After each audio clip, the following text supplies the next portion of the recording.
Hello students, this is the second video which is in continuation with the topic of consumption function and savings function and the numericals related to it. The very first video is published in the morning itself and this is the second one. So you can go through the theoretical concept from there and after that you can go through the numerical concept from this video to understand the different types of numericals that can come in the examination based upon consumption equation and savings equation. So let's start the class of our numericals. Students, this is your first numerical, that is we have to calculate both the components of the consumption function when the economy is in equilibrium. Let's go through the numerical first. Given the consumption function of an economy, यानी आपको consumption function given है, आप यहाँ देख सकते हैं consumption equation आपकी given है, C is equal to rupees 100 crore plus 0.75y. Given this equation, the equilibrium level of income is 900 crores. जब आपकी ये equation है, तो आपका equilibrium level of income कितना है? 900 crores है. You have to calculate the value of both the components of consumption function when the economy is in equilibrium. Economy equilibrium में कब है? जब 900 crores आपका level of income है. तो दोनों components का मतलब क्या हो गया? consumption function के C के कितने components हैं? दो टुकड़े हैं C के. एक autonomous consumption and the second one induced consumption. Okay, तो हम autonomous consumption भी निकालेंगे और induced consumption भी निकालेंगे. जैसा कि बच्चों मैंने आपको पहले कहा था कि ऑटोनोमस कंजम्पशन क्या होता है, सी बार से इंडिकेट होता है, तो इसीलिए हमने ऑटोनोमस कंजम्पशन को यहाँ पर किससे इंडिकेट किया? सी बार से इंडिकेट किया. This 100 crores indicates autonomous consumption. C is equal to C bar plus B Y. ये जो इक्वेशन है ये यहाँ ऐसे लिखी हुई है, तो ये 100 crores जो है, दिस इज योर सी बार. अब हमें निकालना है बी वाई. हम बी वाई कैसे निकालेंगे? बी का मतलब होता है एमपीसी, तो एमपीसी इंटू वाई. एमपीसी कितना हो गया? 0.75. ये हमारा एमपीसी है. इसको हम एमपीसी भी बोल सकते हैं, वी भी बोल सकते हैं. तो 0.75 into 900, your answer is 675 crores. अब फाइनली बात आती है कि आपके कंजम्पशन फंक्शन के दोनों कंपोनेंट्स कौन-कौन से हैं? What are the two components? तो दोनों components आप कैसे कैलकुलेट करेंगे? C बार प्लस B वाई. तो 100 आपका ऑटोनोमस कंजम्पशन हो गया और 675 आपका इंड्यूस्ड हो गया. ये आपका ऑटोनोमस हो गया, ये इंड्यूस्ड हो गया. तो 100 आपका ऑटोनोमस कंजम्पशन आ गया, 675 इंड्यूस्ड आ गया. Your answer is 775 crores. So this was the simplest numerical which could ever be asked कि आप कंजम्पशन फंक्शन के दोनों कंपोनेंट्स कैलकुलेट करिए. Now students, we are going to do the second numerical. Given the consumption function of an economy C is equal to 100 plus 0.8y, calculate what are the values of autonomous consumption and the slope of consumption function. What is the level of income at break even point? This is at break even point. हमें दो चीजें calculate करनी है इस equation से. एक तो autonomous consumption, दूसरा slope of consumption function part A में. पार्ट बी में कैलकुलेट करना है level of income which would be there if it is a break even point. तो बच्चों आप सबको पता है कि कंजम्पशन इक्वेशन के दो टुकड़े हो गए, C is equal to C bar plus B Y. तो ये जो 100 रुपए है ये किसको इंडिकेट कर रहे हैं? सी बार को. तो ऑटोनोमस कंजम्पशन का आंसर आ गया हमारा 100. ये सी बार हमारा कितना हो गया? 100. Now the second thing is slope of consumption function. आपको पता है कंजम्पशन फंक्शन का स्लोप किससे इंडिकेट होता है?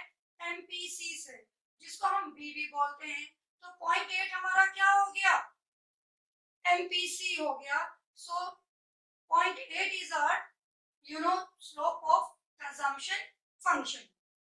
Now let us come to the topic how you are going to calculate break even point?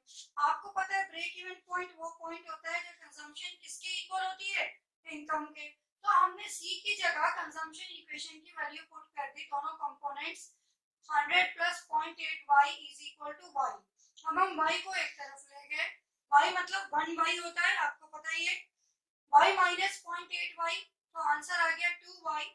Point y minus 0.8y is equal to 100, y में से 0.8 चला गया तो 0.2y is equal to 100। So y is equal to 100 divided by 0.2। Your final answer is 500 crore. So break even level of income कौन सी income हो गई? जो कंजम्पशन की इक्विवेलेंट होगी। ओके, तो कंजम्पशन आपको पता ही था, आपने उसके इक्विवेलेंट y पुट अप किया, वैल्यूज पुट अप करी and then you get your final answer of break even level of income, that is 500 crores. Now students, we move towards the third numerical of this concept, that is given the consumption function of an economy C is equal to 100 plus 0.8y. We have to derive the corresponding savings function in context to this equation. What is the value of slope of the savings function? We have to show that in this economy, as income increases, APC declines or APS increases. What we have to show? We have to show that in this economy, as income increases, APC declines or APS increases. इस तरीके के question board में बहुत पूछे जाते हैं कि APS पे क्या इफेक्ट पड़ेगा अगर इनकम बढ़ेगी या घटेगी, APC पे क्या इफेक्ट पड़ेगा. So this is a very good question from that point of view. So see the solution carefully students. पहला पार्ट हम सॉल्व करते हैं. We are going to derive the savings function from the consumption function. आपको पता है consumption function है C is equal to 100 plus 0.8y. You all know that savings is that part of income which is not consumed. That is S is equal to y minus C. तो savings equation अगर आपको calculate करना है तो आप S is equal to y minus C वाले फॉर्मूले में कंजम्पशन इक्वेशन की वैल्यू को पुट कर देंगे. S is equal to y minus consumption की इक्वेशन की वैल्यू पुट कर दो 100 plus 0.8y. तो S is equal to y minus 100 minus plus minus 0.8y. अब आपको पता है ये y क्या कंसीडर करते हैं हम 1y. ठीक है, तो S is equal to minus 100 plus 1y minus 0.8y. एक में से 80 पैसे चले गए, कितने बचे? 20 पैसा. तो minus 100 plus 0.20y is your savings equation. It is a required savings function that we were asked to calculate in the first part. अब हम आते हैं second part में. From the savings function S is equal to minus 100 plus 0.2y, we have to find out the slope of savings function.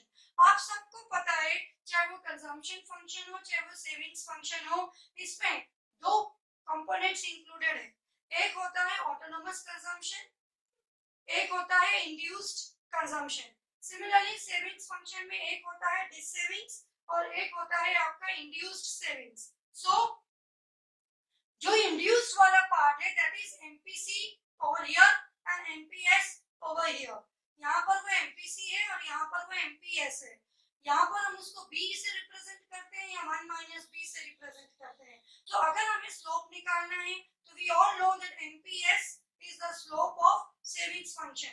So MPS को 1 minus B भी लिख देते हैं, small s से भी इंडिकेट कर देते हैं. So that is equal to 0.2 and that is our final answer for part 2. Now let's move to the question of part 3. Show that in this economy as income increases, what will be the effect on APC and APS? हमें ये prove करना है कि economy जैसे जैसे हमारी जो है इनकम की इंक्रीज को शो करेगी, क्या APC डिक्लाइन होगा, क्या APS इंक्रीज होगा. So let's have a look. उसके लिए हमें इनकम के डिफरेंट लेवल्स लेने पड़ेंगे. So children, you can see on the board that we have taken three separate levels of income, that is 1000, 2000 and 3000. We have taken income at different levels over here, 1000, 2000 and 3000.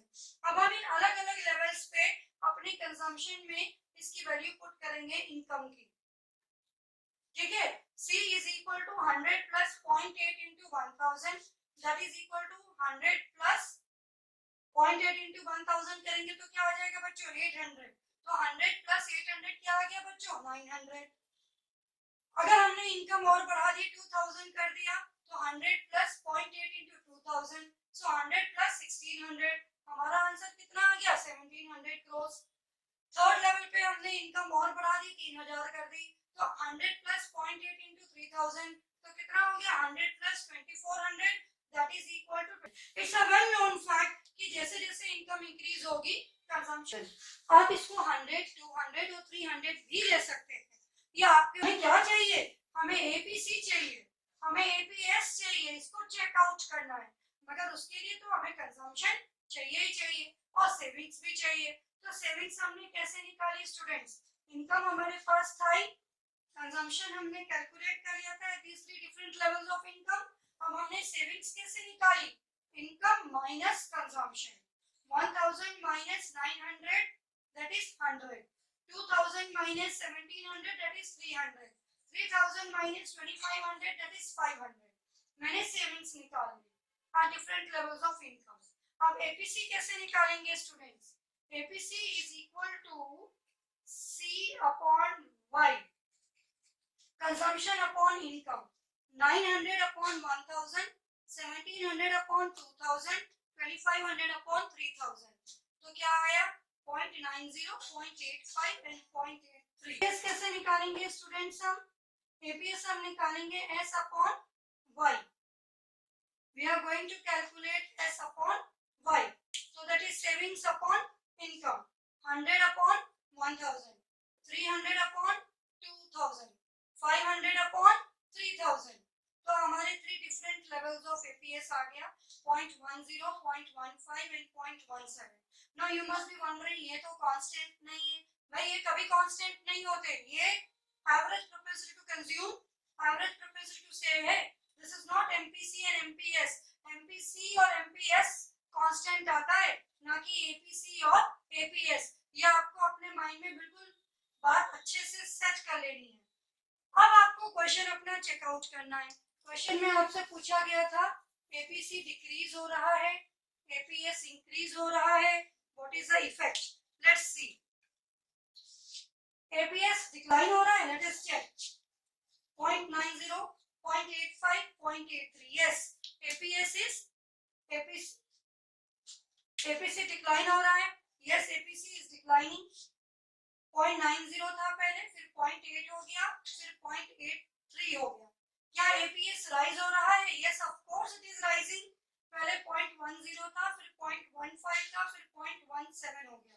तो it's absolutely true, ये बिल्कुल सही condition है, ठीक है। हम इसका एक छोटा सा कंक्लूजन बॉक्स में नीचे दे सकते हैं, that as income increases from 1000 to 3000, APC falls, declines from 0.90 to 0.83 and APS rises from 0.10 to 0.17। so it is true, ये जो कंडीशन हमें दी गई थी कि क्या ये इकोनॉमी में अप्लाई होती है, yes, this condition is absolutely correct in case of this numerical। Question, find consumption and saving when C bar, that is autonomous consumption, is equal to 100, MPC is 0.5 and Y is 2000।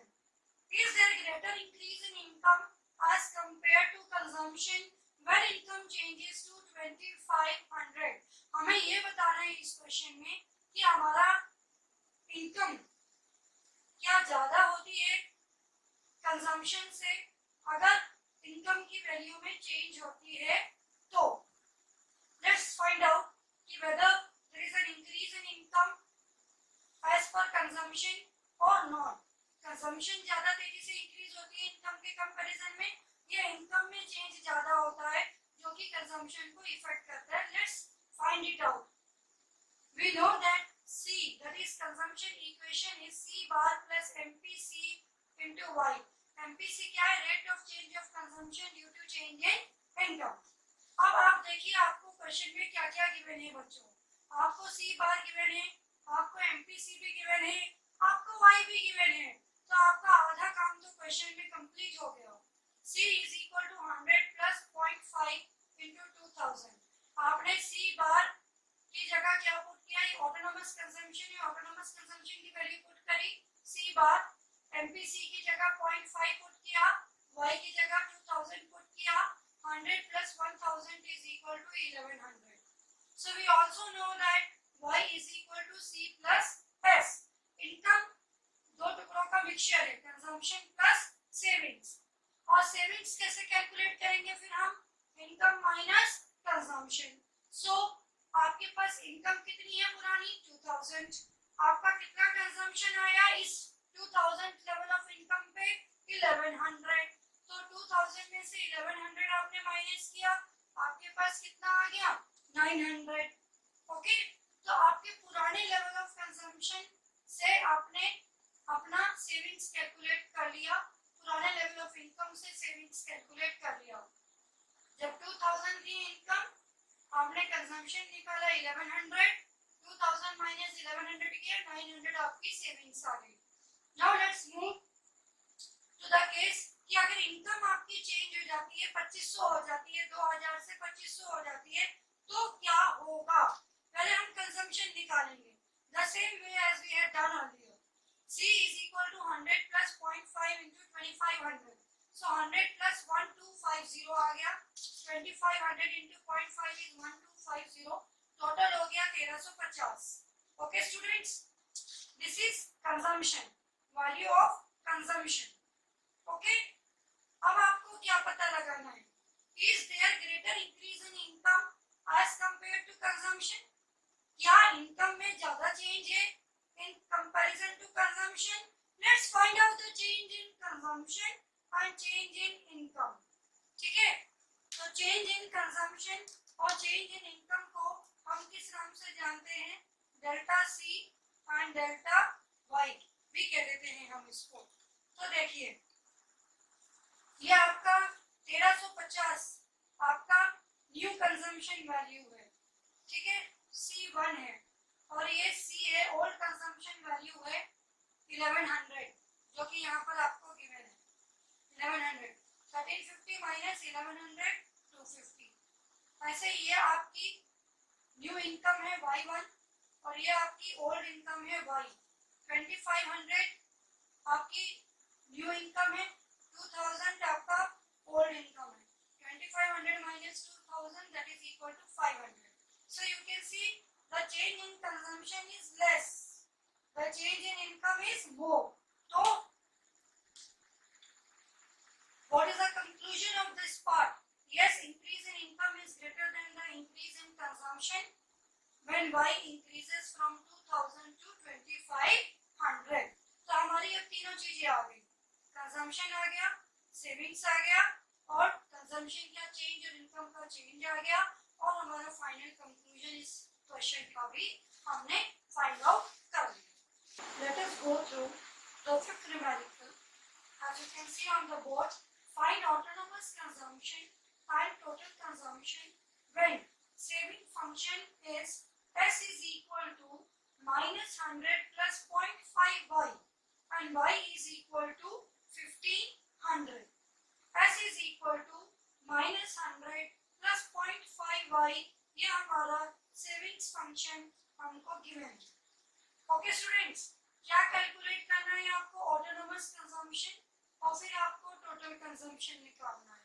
Autonomous consumption और total consumption में क्या अंतर है, MPC into Y का difference है, induced consumption add करना होगा इसमें। तो let's go through the question. अगर हमें सेविंग्स फंक्शन गिवन है और हमें सेविंग्स फंक्शन में वैल्यू गिवन है दिस सेविंग्स की और MPS की, तो हम बड़े आराम से MPC भी निकाल सकते हैं और ऑटोनोमस कंजम्पशन भी निकाल सकते हैं, बिकॉज दिस सेविंग्स, ये माइनस 100 दिस सेविंग्स है जिसको हम माइनस C बार के नाम से जानते हैं, दिस सेविंग्स ही हमारी ऑटोनोमस कंजम्पशन होती है प्लस में। तो अगर हम इसको रिवर्ट बैक करेंगे तो माइनस के minus 100 that is equal two plus 100 आएगा, ये हमारा ऑटोनोमस कंजम्पशन निकल के आ गया। यहाँ इसकी वैल्यू माइनस में होती है दिस सेविंग्स की, और ऑटोनोमस कंजम्पशन में इसकी वैल्यू प्लस में होती है। Okay,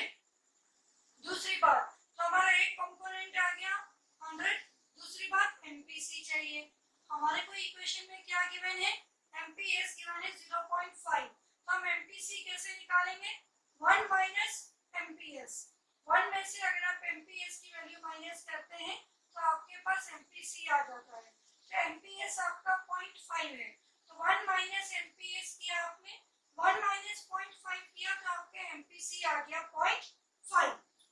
now see 100 plus 1 minus 0.5 यानी कि 0.5 इंटू 1500 यानी 1500 का आधा दैट इज 750, तो 100 प्लस 750 आपने किया 850, आपका आंसर आ गया, आपके दोनों कंपोनेंट आ गए autonomous.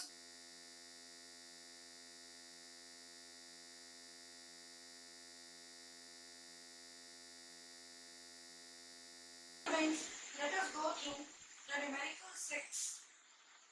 Find change in savings when 2/3 of income is always spent as consumption expenditure and current income is more than the initial income of ₹50,000.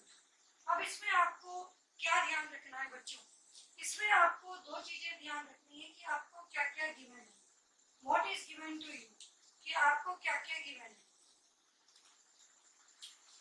आपको गिवन है स्टूडेंट्स दो चीजें, पहली चीज आपको क्या गिवन है कि आपका consumption is equal to 2/3 of income, ठीक है, और दूसरी चीज आपको इनिशियल इनकम गिवन है 50,000, तो ये बहुत इजी हो जाता है आपके लिए कैलकुलेट करना इन दोनों में से सेविंग्स को।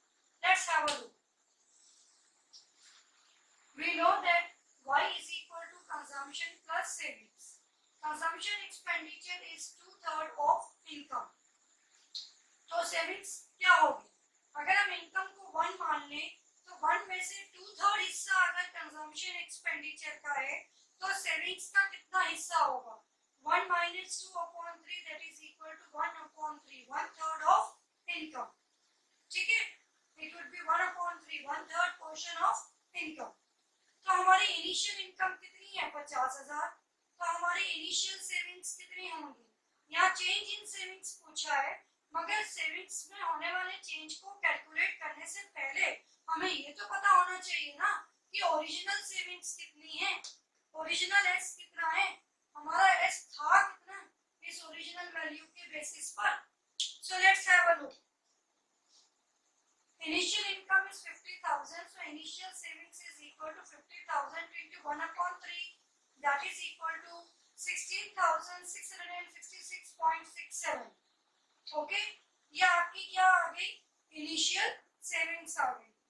अब इनिशियल सेविंग्स के साथ ही आपने इनिशियल कंजम्पशन निकाल लिया, although it is not asked but आपने निकाल लिया है, इन केस अगर आपसे कभी आगे क्वेश्चन में पूछा जाए तो इसीलिए मैंने आपको कैलकुलेट करके दिखाया है, 2/3 था इनिशियल इनकम का, तो 50,000 into 2/3 33,333.33 पैसे, यह हमारी इनिशियल कंजम्पशन हो गई।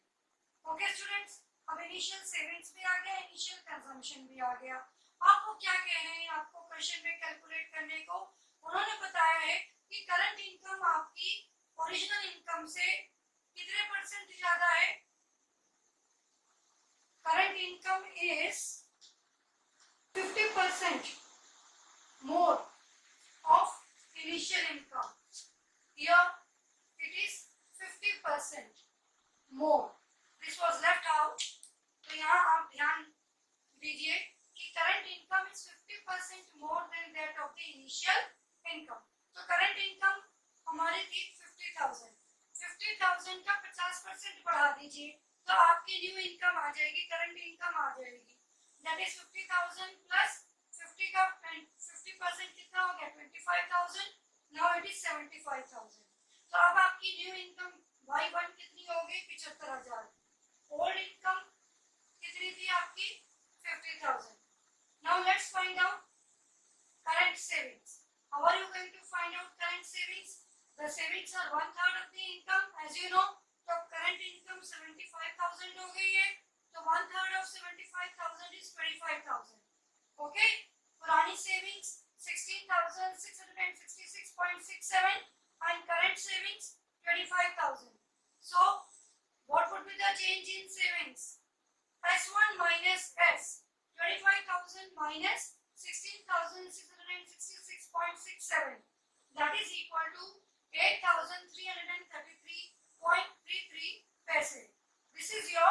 Final answer. तो आपने इस क्वेश्चन को किस स्टेप्स में किया? पहले आपने सिंपल सेविंग्स का कितना पोर्शन है इनकम में से वो कैलकुलेट किया, दैट इज 1/3। फिर ओल्ड इनकम में से सेविंग्स का वो पोर्शन कैलकुलेट किया। फिर आपने न्यू इनकम निकाली। New income was 50% more than the original income. तो ओरिजिनल इनकम कितनी है उसमें 50% ऐड करके न्यू इनकम कैलकुलेट करी, that is increase in income जिसको हम कहते हैं। उसके बाद हमने न्यू इनकम कैलकुलेट करी y1। न्यू इनकम कैलकुलेट करने के बाद आपको न्यू सेविंग्स कैलकुलेट करनी थी, करंट सेविंग्स। तो आपने न्यू इनकम का 1/3 फिर निकाला 25,000 और फिर S1 माइनस S कर दिया, तो आपको डेल्टा S मिल गया, दैट इज